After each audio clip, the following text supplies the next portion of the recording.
नमो अरिहंताणं नमो सिद्धाणं नमो आयरीयाणं नमो वज्झायाणं नमो लोये सौवसाहूणं गुणानां विस्तरं वक्ष्ये स्वभावानां तथैव च पर्यायाणां विशेषेण नत्वा वीरं जिनेश्वरम्। 1008 श्री मूलनायक आदिनाथ भगवान की जय। द्वासांग जिनवाणी माता की जय। आचार्य श्रेष्ठ आचार्य गुरुवर श्री 108 देवसेन स्वामी जी महाराज की जय। आचार्य श्रेष्ठ आचार्य गुरुवर श्री 108 विद्यासागर जी महाराज की जय। तीर्थ चक्रवर्ती जगत पूज्य निर्यापक श्रमण मुनि पुंगव श्री 108 सुधा सागर जी महाराज की जय। समस्त मुनि संघ की जय। कल अपन ने आला पद्धति ग्रंथ में द्रव्याधिकार के अंतर्गत द्रव्य का लक्षण समझा था। द्रव्य का लक्षण बताया गया था सत द्रव्य लक्षणम, मतलब सत किसे कहें तब इन्होंने लिखा था उत्पाद व्यय द्रव्य युक्तम सत। इन दोनों को ही अपन को समझना है। सत का मतलब होता है अस्तित्व, जो हमेशा विद्यमान रहता है उसे हम सत कहते हैं, और विद्यमान रहते हुए भी उसमें निरंतर नवीन पर्याय उत्पन्न होती है और पूर्व पर्याय का विनाश होता रहता है। लेकिन इस उत्पत्ति और विनाश के बीच में कुछ ना कुछ ऐसा रहता है जो पहले भी था और जो अब भी है, जो कभी नष्ट नहीं हुआ, उसका नाम द्रव्य है। तो जहां पर उत्पाद व्यय और द्रव्य ये तीनों भी चीजें पाई जाती हैं, उसी को हम सत कहते हैं या उसी को हम द्रव्य का लक्षण कहते हैं। आगम में 6 द्रव्य कहे गए और 6 द्रव्यों को सत स्वरूप से स्वीकार किया गया। ये बात अलग है कि 6 द्रव्यों में से अस्तिकाय 5 हैं। ये बात अलग है कि 6 द्रव्यों में से जीव द्रव्य या चेतन द्रव्य एक अकेला जीव ही है। ये बात अलग है कि 6 द्रव्यों में से एक पुद्गल द्रव्य ही मूर्तिक है। भले ही ये हम द्रव्यों में डिफरेंस कर लें कि कितने द्रव्य मूर्तिक हैं, कितने अमूर्तिक हैं, कितने चेतन हैं, कितने अचेतन हैं, कितने कायवान हैं, कितने कायवान नहीं हैं, लेकिन अस्थि रूप से 6 द्रव्यों को स्वीकार किया गया। और 6 द्रव्यों के अंदर जब अस्थि रूप से स्वीकार किया गया तो वहां पर उत्पाद भी है, व्यय भी है और द्रव्यपना भी है। मतलब नित्य, मतलब प्रति समय नवीन नवीन पर्याय उत्पन्न भी हो रही है, पूर्व पर्याय का विनाश भी हो रहा है। लेकिन फिर भी ऐसा नहीं है कि पूर्व पर्याय का विनाश हो गया, नवीन पर्याय उत्पन्न हुई है तो वो बिल्कुल सर्वथा भिन्न होगी। नहीं, देखो बौद्ध दर्शनकार जो मानते हैं वो यही मानते हैं। हम भी पदार्थों को क्षणिक मान रहे हैं और वो भी क्षणिक मानते हैं, लेकिन उनके और हमारे में थोड़ा सा अंतर ये आ गया कि हमने उत्पाद और व्यय के साथ द्रव्यपने को भी स्वीकार किया है। वो लोग द्रव्यपने को स्वीकार नहीं करते। वो कहते हैं कि पूर्व पर्याय का जो विनाश हुआ है तो वो द्रव्य खत्म ही हो गया, ये नया द्रव्य उत्पन्न हुआ है और प्रति समय नया नया व्यक्ति उत्पन्न हो रहा है, उसकी नई पर्याय उत्पन्न हो रही है। जो वो पुराना था वो नष्ट हो गया, ये बिल्कुल नया है। हम लोग कह रहे हैं कि नहीं, ये द्रव्य दृष्टि से वही है जो कल था। यदि द्रव्यपना नहीं माना जाएगा तो फिर सारा संसार का लोक व्यवहार नष्ट हो जाएगा। हम आज किसी किराने की दुकान से सामान लेकर के आए और उससे कहें भैया हम ऐसे ले जा रहे हैं, पैसे अभी 2 घंटे बाद दे जाएंगे, तो अब आप ये मान के चलिए कि ये सारा लोक व्यवहार खत्म हो जाएगा। कौन ले गया था? जो ले गया था वो अब है ही नहीं दुनिया में, और जिससे हम ले गए थे वो भी दुनिया में नहीं रहेगा। अब जो देने वाला है वो भी बदल गया, जो लेने वाला है वो भी बदल गया। फिर हम अपने घर में भी नहीं जा पाएंगे क्योंकि घर भी बदल जाएगा। जो घर हमारा था एक समय पहले था वो अब एक समय बाद नहीं रहा, जो पैसे हमारे थे वो अब एक समय बाद नहीं रहे। ये सारा लोक व्यवहार ही खत्म हो जाएगा। ये लोक व्यवहार यदि चल रहा है तो वो उत्पाद और व्यय के साथ जो द्रव्यपना कहा गया है उस द्रव्यपने से चल रहा है। यदि हम केवल द्रव्यपने को ही स्वीकार करें, उत्पाद व्यय को स्वीकार नहीं करें, तो भी गलत हो जाएगा। फिर हर एक पदार्थ नित्य हो जाएगा, फिर उसमें परिवर्तन दिखाई नहीं देगा, जबकि संसार में हर पदार्थ में परिवर्तन दिखाई दे रहा है। हम बचपन से लेकर के जवान हुए, बूढ़े हो गए, बाल काले थे सफेद होने लगे, ये परिवर्तन दिखाई दे रहा है, तो हम उत्पाद और व्यय को अस्वीकार कर दें, ऐसा भी संभव नहीं है। तो परिवर्तन हो रहा है, इसका मतलब है पूर्व पर्याय नष्ट हो रही है, नवीन पर्याय उत्पन्न हो रही है। लेकिन वह जो द्रव्य है वो सर्वथा नष्ट नहीं होता है, ये उस द्रव्य का परिणमन है, ये उसकी पर्याय है जो बदल रही है। द्रव्य नहीं बदलता, द्रव्य ही बदल जाएगा तो फिर तो सारे संसार का अस्तित्व ही खतरे में पड़ जाएगा। द्रव्य नहीं, द्रव्य कभी ना नष्ट होता है ना उत्पन्न होता है। जो द्रव्य जितनी मात्रा में अनादिकाल से हैं उतनी ही मात्रा में अनंत काल तक रहेंगे। अपन ने एक सूत्र पढ़ा, नित्यावस्थितान्य रूपाणी, वहां नित्य हैं, अवस्थित हैं, ये दो शब्द बहुत ही मुख्य हैं। नित्य का मतलब कभी भी कोई भी द्रव्य नवीन रूप से उत्पन्न नहीं होगा। यदि मान लो जीवों की संख्या जो अनंतानंत है, यदि अपन 100 मान लें तो ये जीव 100 थे, 100 हैं और 100 ही रहेंगे। अभी एक दिन प्रश्न आया था कि हमारे भारत में जनसंख्या बढ़ रही है, अब जनसंख्या बढ़ रही है तो क्या ये नए नए जीव उत्पन्न हो रहे हैं? नहीं, ये नए जीव उत्पन्न नहीं हो रहे हैं, ये कहीं ना कहीं त्रियंच गति में कम हो रहे हैं जो मनुष्य में आ गए, अथवा जो विदेह क्षेत्र में कम हो गए होंगे तो यहां बढ़ गए, यहां कम होंगे तो वहां बढ़ जाएंगे। ये जीव जितने थे उतने ही हैं, इनमें कहीं कोई कमती बढ़ती नहीं होती। यहां तक कि मोक्ष जाने के बाद भी जीव का अस्तित्व समाप्त नहीं होता, क्योंकि हमने पढ़ा सत द्रव्य लक्षणम, द्रव्य का लक्षण ही सत है। द्रव्य का लक्षण सत होने का मतलब है कि वो हमेशा अस्तित्व में रहेगा, द्रव्य का नाश नहीं होता। ऐसा नहीं है कि हमें मोक्ष हो गया तो हमारे आत्मा नाश को प्राप्त हो गई, आत्मा नाश को प्राप्त नहीं हुई, कर्म नाश को प्राप्त हुए हैं। कई जो अन्य दर्शनकार हैं वो अन्य दर्शनकार क्या मानते हैं, वो कहते हैं कि उस द्रव्य में जो गुण थे उन गुणों का सर्वथा क्षय हो जाना ही मोक्ष कहलाता है। जैसे हम कर्मों का नाश मानते हैं, वो कहते हैं द्रव्य में ज्ञान गुण था, ये ज्ञान गुण भी नष्ट हो जाता है और ज्ञान गुण के साथ द्रव्य भी नष्ट हो जाता है, बस यही उसकी मुक्ति है। नहीं, हमारे यहां ये कहा गया है द्रव्य कभी नाश को प्राप्त नहीं होता, द्रव्य के गुण कभी नाश को प्राप्त नहीं होते, जो द्रव्य के साथ हमेशा पाए जाएं, अन्वय होते हैं, उनको हम गुण कहते हैं। तो हमारे यहां जब मोक्ष की प्राप्ति होती है तो उस मोक्ष की प्राप्ति में जो हमारा ज्ञान गुण अभी कर्म से प्रभावित हो रहा था, वो कर्म अलग हो जाने से वो ज्ञान गुण स्वभाव को प्राप्त हो जाता है और ये आत्मा सिद्धालय में विराजमान हो जाती है। बस ये अंतर आ जाता है कि अब हमें जब मोक्ष प्राप्त हुआ है तो जिस आत्मा ने अपने शुद्ध स्वरूप की प्राप्ति की है, ऐसी आत्मा पुनः अशुद्ध नहीं होगी, पुनः संसार में नहीं आएगी, पुनः कर्मों से बंध नहीं होगा। क्यों नहीं होगा? क्योंकि अमूर्तिक द्रव्य का मूर्तिक पदार्थों से बंध नहीं होता। इसलिए हमारी आत्मा जब कर्मों से रहित हो जाएगी तो इसका जो शुद्ध स्वभाव है वो अमूर्तिक पना है और अमूर्तिक होने के कारण ये मूर्तिक पदार्थ से बंध इसका नहीं होता। इसीलिए जो सिद्ध परमेष्ठी बन गए हैं, जिन्होंने मोक्ष को प्राप्त कर लिया, वो संसार में लौट करके पुनः नहीं आते।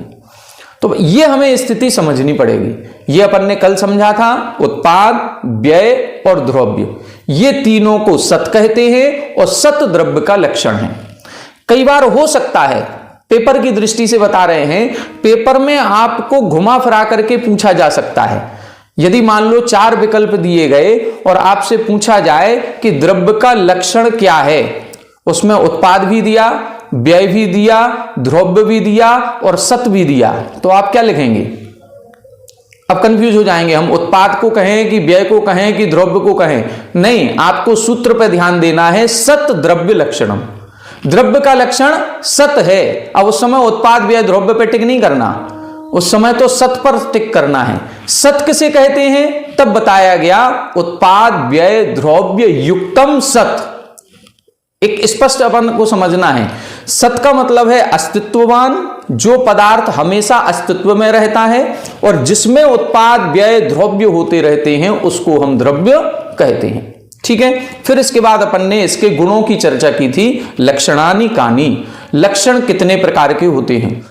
ये रिवीजन हम आपको बार बार इसलिए करते हैं क्योंकि ये ग्रंथ आप लोग पहली बार पढ़ रहे हैं, द्रव्य, गुण, पर्याय, स्वभाव, उत्पाद, व्यय, ये शब्दों को बार बार सुनेंगे ना, तब ये दिमाग में बैठेंगे। द्रव्य कितने होते हैं, उनका स्वभाव क्या है, उनके गुण क्या हैं, ये एक बार के सुनने में वो आपकी भाषा बनेगी ही नहीं, आपको बार बार सुनना पड़ेगा। ये बात तो पक्की है कि आप लोग बार बार घर पे समय इतना नहीं निकाल पाते होंगे कि रोजाना स्वाध्याय हम 4 घंटे कर लें। और पढ़ने से ज्यादा सुनने का प्रभाव पड़ता है, सुनने से ज्यादा देखने का प्रभाव पड़ता है। यदि आप सेल्फ से 4 घंटे स्टडी करें और 1 घंटे किसी कोई आपको समझा दे, तो वो 4 घंटे से बढ़ करके होगा 1 घंटा, क्योंकि उसमें आपको सब कुछ समझ में आएगा। और यदि उस 1 घंटे की अपेक्षा 5 मिनट कोई आपको वीडियो पर चित्र के माध्यम से समझा दे, तो बिल्कुल वो परमानेंट हो जाता है। अब यहां अपन द्रव्य, गुण, पर्यायों को वीडियो पे बताना तो संभव नहीं है, लेकिन यहां अपन जो बार बार रिवीजन करेंगे, इससे आपको जरूर धारणा बैठेगी कि उत्पाद क्या है, व्यय क्या है, द्रव्य कितनी है, कितने जीव द्रव्य हैं, कितने अजीव द्रव्य हैं, कितने मूर्तिक हैं, कितने अमूर्तिक हैं। इसलिए थोड़ा सा ये रिवीजन आपका कर देते हैं। देखें, अब अपन ने लक्षण यहां पर पढ़े थे, तो 2 प्रकार के लक्षण बताए गए थे, एक सामान्य गुण और एक विशेष गुण। सामान्य गुणों में अपन ने 10 सामान्य गुण पढ़े थे। उसमें बताया गया था अस्तित्वम, वस्तुत्वम, द्रव्यत्वम, प्रमेयत्वम, अघ्रू लघुत्वम, प्रदेशत्वम, चेतनत्व, मचेतनत्वम, मूर्तत्व, ममूर्तत्वम, द्रव्याणाम 10 सामान्य गुणाः। यहां ये सामान्य गुण कहे थे। सामान्य गुण, पहले तो गुण का लक्षण समझें। गुण किसे कहते हैं, आगे अपन सूत्र नंबर 92 इसी में दिया है, पेज नंबर 34 के बाद 35 पर। तो यहां पर दिया है सहभुवो गुणाः या अन्वयिनो गुणाः। गुण उसको कहते हैं जो द्रव्य के साथ हमेशा पाया जाता है, जिसको हम अलग नहीं कर सकते, जिसका तादात्म्य संबंध होता है। तादात्म्य संबंध का मतलब जिसको अलग नहीं किया जा सके, उसको हम तादात्म्य संबंध बोलते। उसी रूप में जो हो गया। अब हम अपनी आत्मा को ज्ञानी आत्मा कहें या ज्ञान गुण अलग कहें, नहीं, ज्ञान गुण अलग नहीं है, हमारी आत्मा ही ज्ञानी हो गई। लेकिन आत्मा ज्ञानी नहीं थी, वो ज्ञान गुण के संयोग से हुई है। लेकिन ज्ञान गुण हमारी आत्मा से तादात्म्य रूप से संबंधित है, ये अपन को समझना। फिर इसके बाद अपन ने इसमें देखा था अस्तित्वम, वस्तुत्वम। तो सामान्य गुण समझ में आ गया, जो गुण हमेशा पाए जाते हैं उनको तो गुण कहते हैं। सामान्य किसे कहते हैं, जो एक में नहीं पाए जाए, सभी में पाया जाए, एक से अधिक में। सभी का मतलब एक से अधिक द्रव्यों में पाया जाए, वो सामान्य। हमारे में भी है, उसमें भी है। बस यदि 2 लोगों में भी कोई वस्तु समान है तो वो सामान्य कहलाएगी, जिसको अपन असाधारण गुण कहते हैं। असाधारण किसे कहते हैं, असाधारण का मतलब है जो केवल मुझ में ही है या किसी एक में ही है, उसको बोलते असाधारण या विशेष। और जो एक के अलावा दूसरे में भी है, उसको बोलेंगे साधारण या सामान्य गुण। कई बार ऐसा होता है, महिलाओं का जो एक नेचर होता है, वो साड़ियों को या हम लोगों को भी अपन कपड़े पहनते हैं तो ऐसा सोचते हैं कि हमारा जो हमने कपड़ा पहना है वो दूसरे से मैच ना करे। यदि आप शादी पार्टी में तैयार होकर के गए हैं और वहां 200 लोग आने हैं, उस समय आप तैयार होके गए और दूसरा भी तैयार होकर के आया, और यदि सेम साड़ी मैच कर गई, बस वहीं दिमाग डिस्टर्ब हो जाता है कि ये तो सेम हो गई, मतलब जो हम पहने वो ये पहने हैं। बस वहां मजा नहीं आता। जहां एक एक्स्ट्रा ऑर्डिनरी दिखना चाहिए, असाधारण दिखना चाहिए, जो हमने पहने वो किसी के पास नहीं हो, बस वहां आनंद आता है। बस उसी को बोलते विशेष गुण। विशेष का मतलब हम विशेष दिख रहे हैं। और जहां आपने एक समान, जैसे महिला मंडल की ड्रेस होती हैं, अब 50 महिलाएं हैं, सब एक सी ड्रेस पहने हैं, अब उसमें कोई विशेष नहीं है, वो सब सामान है, वो सब सामान्य हो गया। इसी तरह से जो गुण सभी द्रव्यों में पाए जाएं या एक से अधिक द्रव्यों में पाया जाए, उसे हम सामान्य गुण कहते हैं। जो किसी एक ही द्रव्य में पाया जाए, अन्य में नहीं पाया जाए, उसे विशेष गुण कहते हैं। तो ये सामान्य गुणों का वर्णन यहां किया गया। ये सामान्य गुण कितने हैं, 10 होते हैं। अस्तित्व, वस्तुत्व, द्रव्यत्व, प्रमेयत्व, अघ्रू लघुत्व, प्रदेशत्व, 6 तो ये हैं। फिर इसके बाद चेतनत्व, अचेतनत्व, मूर्तत्व, अमूर्तत्व, ऐसे ये 4 और मिल जाते हैं, 10 गुण हो गए। अपन ने कल की कक्षा में अस्तित्व और वस्तुत्व पर चर्चा की थी। अस्तित्व का मतलब हमने आपको बता दिया, जो सत स्वरूप में रहता है, जो अपने स्वभाव से च्युत नहीं होता। जैसे आत्मा का स्वभाव क्या है, जानना, देखना, आत्मा का गुण क्या है? ज्ञान गुण। जो इस गुण से और स्वभाव से च्युत नहीं होता, अलग नहीं होता, उसको बोलते हैं सत, उसको बोलते हैं अस्तित्व। तो ये आत्मा कभी भी ज्ञान गुण से रहित नहीं पाई जाएगी। ऐसा नहीं है कि कभी कभी आत्मा ज्ञान से रहित ही हो जाए, नहीं। निगोदिया जीव के भी जो सबसे सूक्ष्म पर्याय में है, उसके भी बिल्कुल छोटा सा भी जीव है, लघु उसकी आयु क्षुद्र भाव प्रमाण आयु है, तो भी उसके मति ज्ञान को सर्वथा अभाव नहीं कहा गया, उसके भी श्रुत ज्ञान कहा गया, उसके भी मति ज्ञान कहा गया, स्पर्शन इंद्रिय संबंधी मति ज्ञान उसके होगा, उसके भी पर्याय ज्ञान, पर्याय समास ज्ञान, ऐसे जो सबसे सूक्ष्मतम ज्ञान है वो कहे गए। ज्ञान से रहित कभी जीव नहीं होगा, इसी को बोलते हैं अस्तित्व। अस्तित्व में जैसे पुद्गल है, कोई भी द्रव्य होगा, कोई भी पदार्थ ले ले, छोटे से छोटा, उसमें भी कोई ना कोई रंग होगा, उसकी कोई ना कोई गंध होगी, उसका कोई ना कोई स्पर्श भी होगा, बिना स्पर्श रस गंध वर्ण के नहीं होगा। तो कोई ना कोई पदार्थ है तो उसका कुछ ना कुछ तो ये चारों गुण होंगे ही होंगे, इसका मतलब है वो अस्तित्व में है, इसी को अस्तित्व गुण कहते हैं। अस्तित्व का मतलब क्या है? जो हमेशा बना रहता है, जो अपने स्वभाव से च्युत नहीं होता, उसको हम अस्तित्व कहते हैं। वस्तुत्व किसे कहते हैं? वस्तुत्व का मतलब है जो एक वस्तु होती है वो दो प्रकार के गुणों से सहित होती है, सामान्य और विशेष। सामान्य और विशेष गुणों से जो सहित होता है उसको वस्तु कहते हैं, और उस वस्तु का जो भाव होता है उसे हम वस्तुत्व कहते हैं। हर वस्तु होगी उसमें सामान्य भी गुण होगा और विशेष गुण भी होगा। आप मार्केट जाएं और रेड कलर की साड़ी हमको चाहिए, अब रेड कलर की 5 साड़ियां वो दिखाएगा, 5 में रेड कलर ये सामान्य है, ये सामान्य गुण है। लेकिन विशेष गुण, अब आप कपड़ा देखिए, ये कॉटन का है, एक लियोन का है, ये पता नहीं कौन कौन से, तो ये जो उसकी क्वालिटी होती है वो क्वालिटी बेस उसकी विशेषता है, वो उसका विशेष गुण। तो हर एक वस्तु में सामान्य गुण भी होता है और विशेष गुण भी होता है, और जो सामान्य विशेष दोनों गुणों से रहित सहित होती है उसको हम वस्तुत्व कहते हैं। वस्तुत्व का मतलब ऐसा पदार्थ जिसमें सामान्य गुण भी हैं, विशेष गुण भी हैं, वो वस्तु है, और उस वस्तु का जो भाव होता है उसको हम वस्तुत्व कहते हैं। द्रव्यत्व किसे कहते हैं? द्रव्यत्व का मतलब है हर एक द्रव्य अपनी अपनी पर्यायों को उत्पन्न करता है, अनादिकाल से करता आया है, अनंत काल तक करता रहेगा। कैसे करता है? अखंड वृत्ति से। अखंड वृत्ति का मतलब ऐसा नहीं है, जैसे मान लो हमारे आत्मा के असंख्यात प्रदेश हैं, तो असंख्यातों प्रदेशों की एक पर्याय होगी। जैसे मान लो अभी हमारे आत्मा के असंख्यात प्रदेश हैं, तो सारे के सारे असंख्यात प्रदेश मनुष्य रूप में हैं, हमारी पूरी मनुष्य पर्याय है। तो मनुष्य पर्याय कितने रूपों, कितने प्रदेशों में है? ऐसा नहीं है कि असंख्यात में से कुछ प्रदेश देव पर्याय रूप हो जाए, कुछ प्रदेश मनुष्य पर्याय रूप हो जाए, कुछ प्रदेश नरक पर्याय रूप हो जाए, नहीं होंगे। वो होंगे तो पूरे प्रदेशों में वही पर्याय उत्पन्न होगी।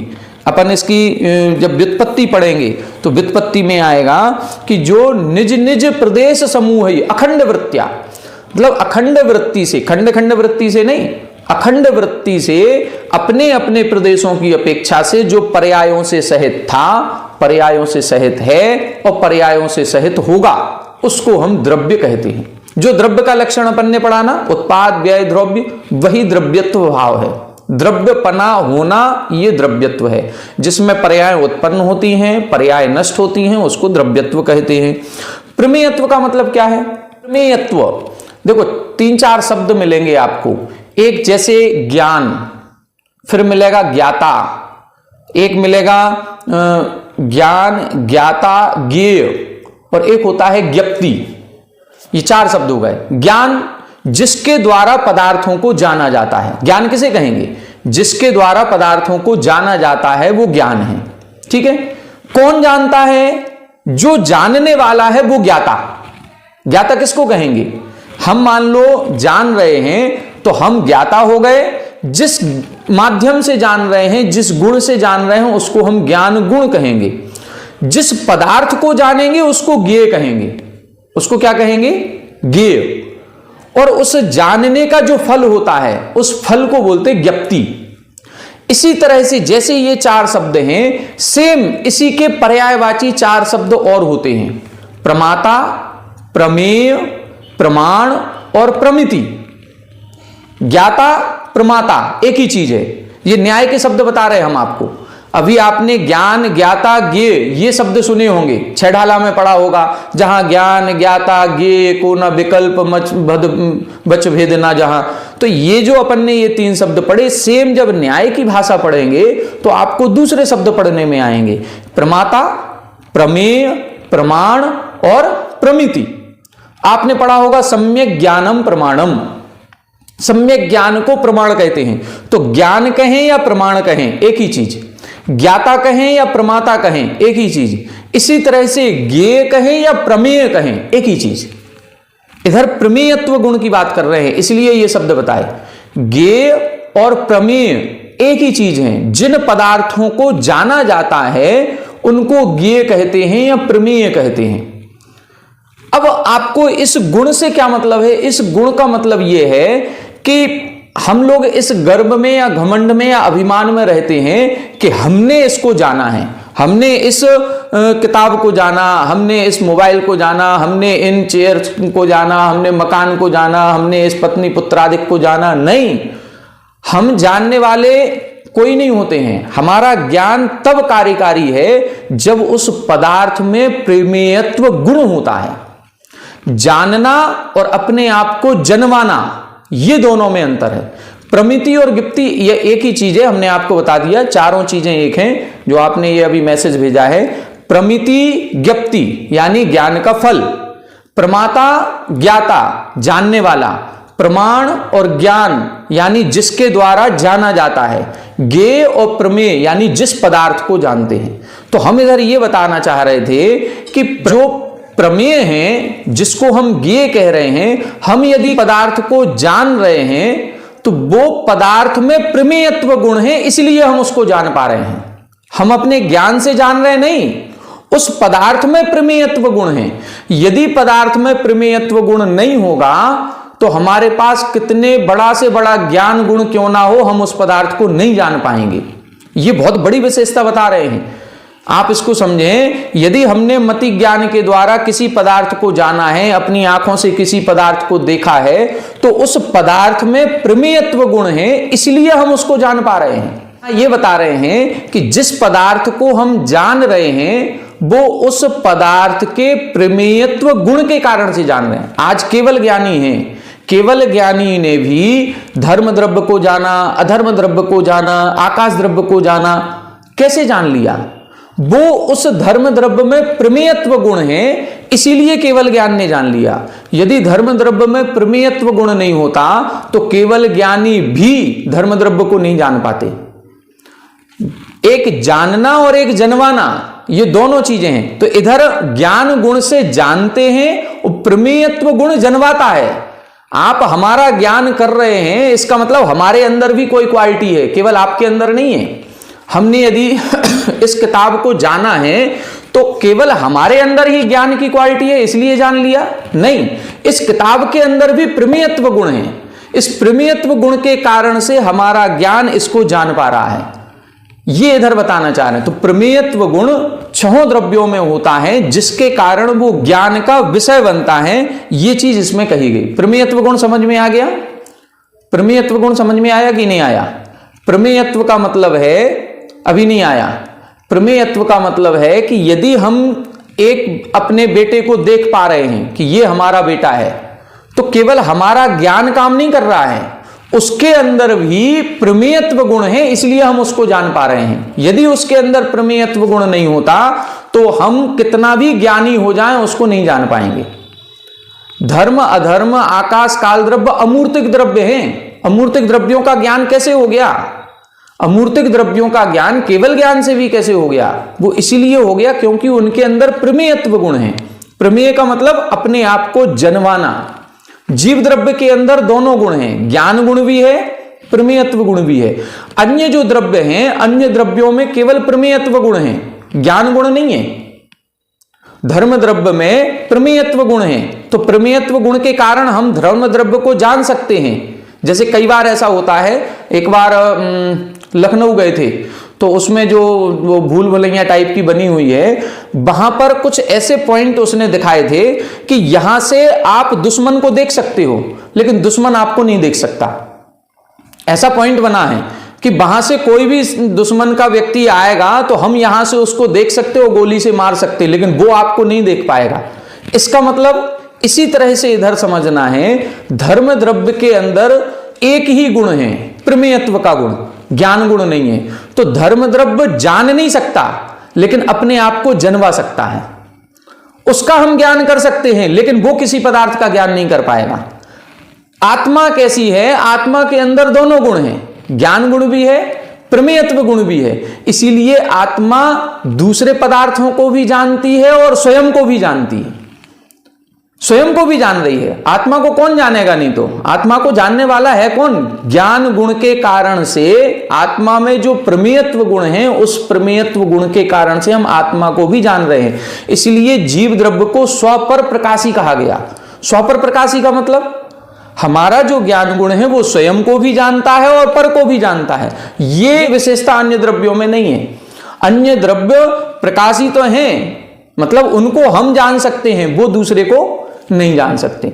तो हम किसी पदार्थ को जान रहे हैं, वो इसलिए जान रहे हैं क्योंकि उनके अंदर प्रमेयत्व गुण है। आप प्रमेयत्व गुण को समझें, प्रमेयत्व गुण के कारण ही कोई भी पदार्थ ज्ञान का विषय बनता है। यदि प्रमेयत्व गुण नहीं होगा, भले ही हमारे अंदर अनंत ज्ञान की शक्ति क्यों ना हो जाए, हम नहीं जान पाएंगे। हो सकता है, देखो अब एक दूसरी बात करें, हो सकता है 6 द्रव्यों की जगह 7 द्रव्य हो सकता है, लेकिन 7वां जो द्रव्य है उसमें प्रमेयत्व गुण नहीं है, और प्रमेयत्व गुण नहीं है इसलिए केवल ज्ञानी भी उसको नहीं जान पा रहे हैं।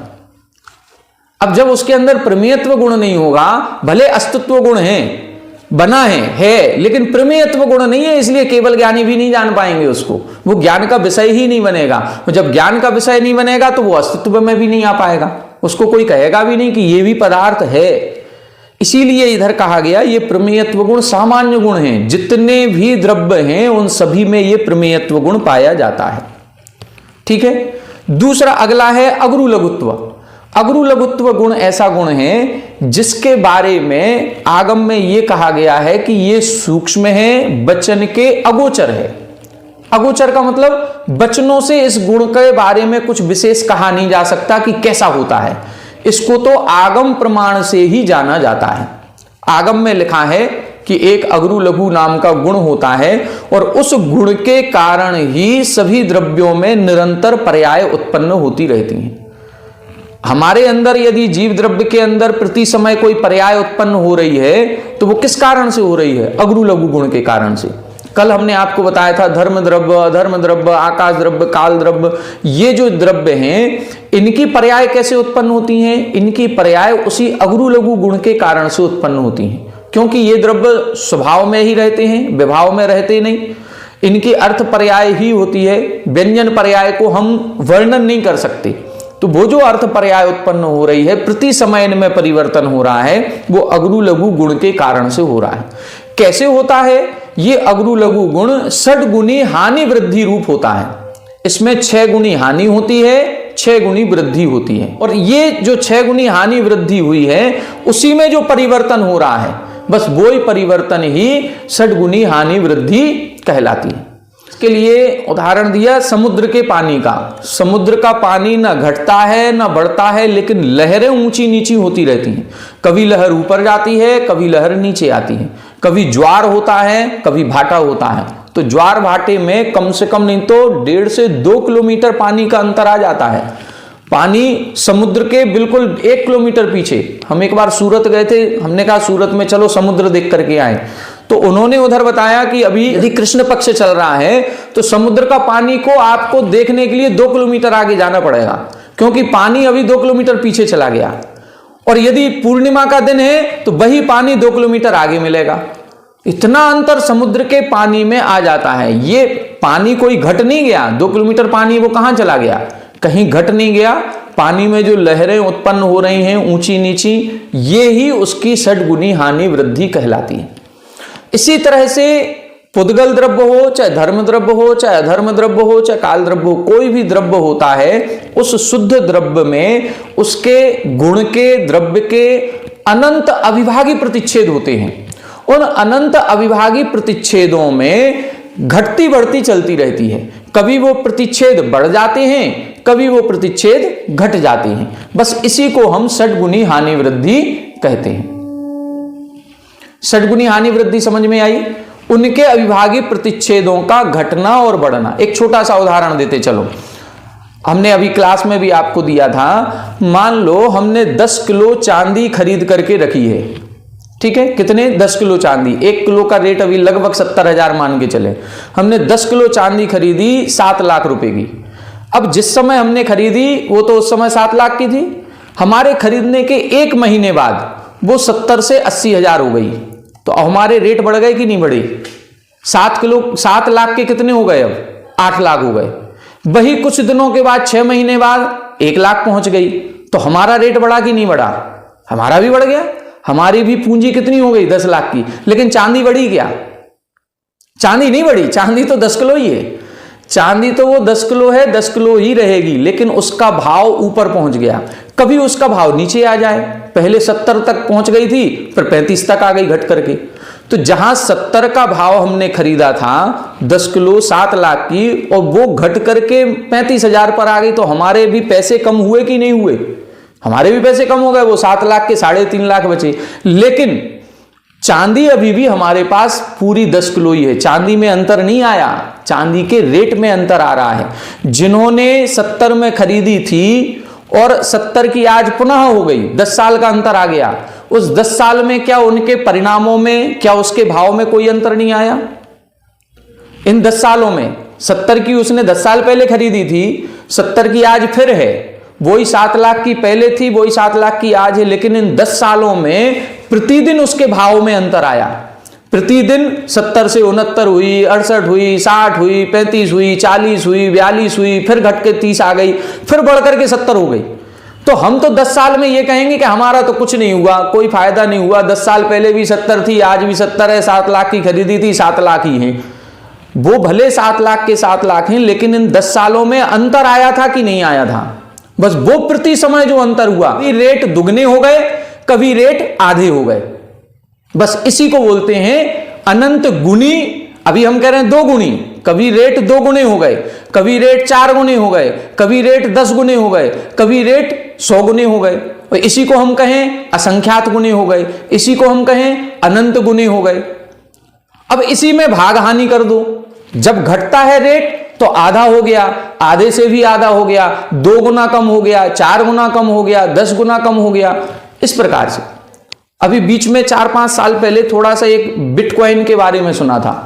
एक बिटकॉइन जो क्रिप्टो करेंसी शुरू हुई, 3-4 साल पहले उसका रेट जो था 1 रुपए का लगभग 14-15 हजार रुपए था।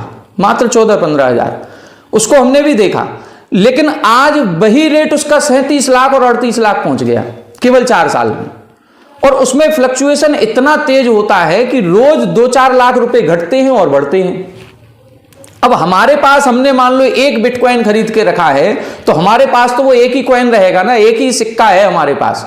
लेकिन उसके रेट में रोजाना अंतर आ रहा है। कभी वो 37 का हो जाता है, कभी 33 का हो जाता है, कभी 35 का होता है। जैसे उसके रेट में अंतर आता है, तो हमारे परिणामों में भी अंतर आएगा कि नहीं आएगा? ये शेयर मार्केट में जितने लोग इन्वेस्ट करते हैं और जो लोग फांसी लगा लेते हैं या सुसाइड कर लेते हैं, ये केवल घबराते हैं और कुछ नहीं। घबराने की बात ही नहीं है। धैर्य रखो, उसमें जो पड़ा है पड़ा रहने दो, कभी उसका समय आएगा फिर बढ़ जाएगा। लेकिन आदमी घबरा करके, क्योंकि उधर रेट कम हो रहे हैं, इधर हमारी हार्ट बीट भी तेज हो जाती है। बस ये अंतर आ रहा है। यही अंतर होती है षटगुनी हानि वृद्धि, और कुछ नहीं है। वो तो पुद्गल है, उस पुद्गल को देख करके हमारे परिणामों में अंतर क्यों आ रहा है? बस वो अंतर जो आ रहा है उसी को षटगुनी हानि वृद्धि बोलते हैं। ऐसे ही अनंत अविभागी प्रतिच्छेद धर्म द्रव्य में है, अनंत अधर्म द्रव्य में है, ऐसे ही अनंत अविभागी प्रतिच्छेद काल द्रव्य में है। अब इन अनंत अविभागी प्रतिच्छेदों में कभी वृद्धि हो जाती है, कभी कमती हो जाती है। बस ये इसी को षटगुनी हानि वृद्धि बोलते हैं। षटगुनी का मतलब संख्यात गुणी, असंख्यात गुणी, अनंत गुणी।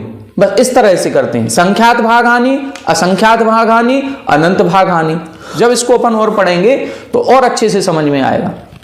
कोई विशेष कठिन चीज नहीं है, ये बहुत सरल है, केवल समझने की बात है कि षटगुनी हानि वृद्धि का मतलब है, जैसे एक मान लो बैंक है, उस बैंक में रोजाना पैसा जमा होता है और रोजाना निकाला जाता है। अब रोजाना लाखों रुपए के ट्रांजैक्शन हो रहे हैं, तो उसमें क्या हो रहा है, उसकी तिजोरी जो बैंक की है, उसकी बैंक की तिजोरी कभी खाली नहीं हुई, लेकिन कभी पैसा एक समान रहा क्या? एक समान भी नहीं रहेगा। कभी उसमें 2 करोड़ रुपए हैं, कभी 1 करोड़ 90 लाख बचे, कभी 2.5 करोड़ हो गया, कभी 5 करोड़ हो गया, कभी 10 करोड़ हो गया, कभी 1 करोड़ बचा। तिजोरी कभी खाली भी नहीं होगी और तिजोरी में पैसा जो है वो घटता बढ़ता रहेगा। बस इसी घटती और बढ़ती को गुण हानि और गुण वृद्धि बोलते हैं। ये सभी द्रव्यों में होती रहती है, इसी को अपन षटगुनी हानि वृद्धि, ये सामान्य गुण है। और ये किस कारण से होती है? अलघु गुण के कारण से। ये अगरु लघु गुण सभी द्रव्यों में पाया जाता है, जीव में भी है, पुद्गल में भी है, धर्म में भी है, अधर्म में भी है, सभी द्रव्यों में होता है, इसीलिए इसको सामान्य गुण कहते हैं। सिद्ध जीवों में जो परिवर्तन हो रहा है या धर्म द्रव्य में जो परिवर्तन हो रहा है वो इसी अगरु लघु गुण के कारण से हो रहा है। अब आप कहें इसको और विस्तार में बताओ, तो आचार्य महाराज स्वयं सूत्र लिख गए हैं। इसमें देखो सूत्र नंबर 99 का, उस 99 सूत्र में देखें, सूक्ष्मा, ये अगरु लघु गुण सूक्ष्म है। अवाक गोचरा, अवाक गोचरा का मतलब वचन के अगोचर है, हम इसके बारे में कुछ कह नहीं पाएंगे। जब आचार्य महाराज नहीं कह पा रहे हैं, केवल भगवान नहीं कह पा रहे हैं, क्षणम वर्तमान, प्रति समय परिवर्तनशील है। अब जो प्रति समय परिवर्तनशील है, कभी वृद्धि कभी हानि, उसके बारे में क्या कहा जाए? कुछ नहीं कहा जा सकता। ये बहता हुआ पानी है जिसको हम देखते हैं। जैसे एक बार किसी ने कहा कि नदी में जब पानी बहता है तो हमें उस बहते हुए पानी को देख करके प्यास लगी, ठीक है। जब हमें उस पानी को देख करके प्यास लगी तो हमने हाथ बढ़ाया, और हाथ बढ़ा करके जो पानी लिया, पानी से प्यास तो बुझ गई, लेकिन उसने कहा बहुत अंतर आ गया। जिस पानी को देखा था उसको हाथ में नहीं ले पाए, जिसको देखा था वो तो आगे बढ़ गया, जिसको हमने पकड़ने के लिए हाथ बढ़ाया जब तक वो भी आगे बढ़ गया। हमारे हाथ में जो पानी आया उसी से प्यास हमारी बुझी। तो ये इतना बहता पानी है कि इसके बारे में कथन करना संभव नहीं है। एक एक समय का परिवर्तन होता है, एक एक समय में परिवर्तन हो जाता है। इसी को अगरु लघु गुण कहते हैं, जो प्रति समय की पर्यायों को उत्पन्न करता है। अब प्रति समय की पर्याय को कोई भी केवल ज्ञानी भी स्पष्ट रूप से नहीं बता पाएंगे। यदि केवल ज्ञानी से भी पूछा जाए कितने बज गए अभी, तो वो भी राइट टाइम नहीं बता पाएंगे, क्योंकि जब वो बताएंगे जब तक 1 सेकंड और आगे बढ़ जाएगा। तो वो राइट टाइम कोई नहीं बता सकता, क्योंकि समय को आप रोक नहीं सकते, समय तो बढ़ता ही रहेगा। इसी तरह से होता है। प्रदेशत्व का मतलब होता है क्षेत्रत्व। क्षेत्रत्व का मतलब हर द्रव्य कोई ना कोई स्थान घेरता है, उसमें स्थान घेरने की क्षमता होती है, उसमें प्रदेश रहते हैं। प्रदेश किसे कहते हैं ये अपन ने पढ़ा है। जो पुद्गल का अविभागी परमाणु या अणु होता है वो जितना स्थान घेरता है उसको प्रदेश कहते हैं, और हर द्रव्य कुछ ना कुछ स्थान घेरता है, यही उसका प्रदेशत्व गुण है। प्रदेशत्व गुण के कारण ही वो कुछ ना कुछ स्थान घेरेगा। काल का अणु है वो भी एक प्रदेश का स्थान घेर रहा है। हमारी आत्मा है ये भी लोकाकाश के असंख्यात प्रदेशों में विद्यमान है। पुद्गल है वो भी संख्यात असंख्यात अनंत प्रदेशों में रहेगा। धर्म द्रव्य भी असंख्यात प्रदेशों में रहता है, अधर्म द्रव्य भी असंख्यात प्रदेशों में रहता है, आकाश द्रव्य अनंत प्रदेशों में रहता है।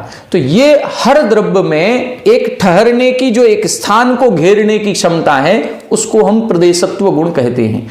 चेतनत्व, अचेतनत्व, मूर्तत्व, अमूर्तत्व, इन पर विशेष चर्चा करने की आवश्यकता नहीं है, ये अपन सभी जानते हैं। जिसमें जानने देखने की शक्ति है वो चेतनता है, जिसमें ये शक्ति नहीं है वो अचेतनत्व कहलाता है। जिसमें रूप रस गंध वर्ण पाया जाता है वो मूर्तिक है, जिसमें रूप रस गंध वर्ण नहीं पाया जाता उसे अमूर्तिक कहते हैं। तो ऐसे ये 10 सामान्य गुण हैं, और ये सामान्य गुण सभी द्रव्यों में पाए जाते हैं। एक से अधिक द्रव्यों में जो गुण पाए जाएं उसे हम सामान्य गुण कहते हैं। अब कौन से द्रव्य में कितने सामान्य गुण होते हैं ये अपन अब कल पढ़ेंगे, क्योंकि चेतनत्व अचेतनत्व अब दोनों भी विरोधी गुण हैं, तो दोनों तो एक साथ रह नहीं पाएंगे। मूर्तत्व अमूर्तत्व, या तो मूर्तिक होगा या अमूर्तिक होगा, तो ये दोनों भी सामान्य गुण एक साथ नहीं रह पाएंगे, तो कहीं ना कहीं संख्या में कमी आएगी। अब कितनी कमी आएगी, एक द्रव्य में कितने गुण होंगे सामान्य गुण, इस पर अपन चर्चा कल करेंगे। आज की कक्षा में अपन यहीं पर विराम लेते हैं।